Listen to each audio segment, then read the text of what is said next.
Andam na matud pa ang pondo sa Department of Agriculture Region 11 alang sa posibleng epekto sa El Nino ngadto sa mga umahan sa reyon. Samtang Davao Light and Power Company mipasalig nga paigo ang supply sa kuryente taliwala sa hulaw. Ani nga report ni Jandy Esteban. Daan nga giingon sa pag-asa nga posibleng masinati o mas mugrabe pa ang epekto sa El Nino hangtod sa unang mga bulan sa tuig 2024. Nagsugod na kini karong bulan sa Hulyo sa Davao del Sur. Ginalantaw sab nga maapektuhan ang Davao City ug pipila ka bahin sa Davao Oriental. Sa maong panahon, below normal ang masinating ulan.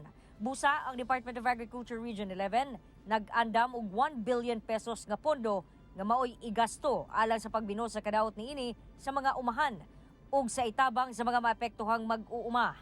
Ang dakong bahin sa maong pondo nga ana sa kapin 970 million pesos gigahin sa pag-maximize sa production sa mga lugar nga dili kayo mapektuhan sa hulaw aron masiguro ang food security sa rehiyon. The rehabilitation recovery plan po natin is before we can release our budget, our interventions, we need the damage and loss assessment report. Yun po yung kailangan natin, yun yung enabling document or report na ma-release po natin yung ating intervention for rehabilitation and recovery. Samtang ang Davao Light and Power Company misalig nga bastante ang supply sa kuryente sa mga ginaserbisyuhan ini. Taliwala sa hulga sa El Nino nga gilaumang mutaas ang konsumo sa kuryente.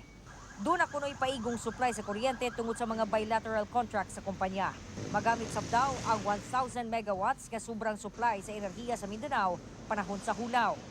If you look at the website of NDCP, the supply in Mindanao na ay surplus na more than 1,000 megawatt. 1,000 megawatt. So, dili ta mag-worry kay naman tayo surplus. In fact, also ang Mindanao and Visayas interconnected na po. Kauban si Jojo Solarte sa kamera. Ako si Jandy Esteban para sa One Mindanao.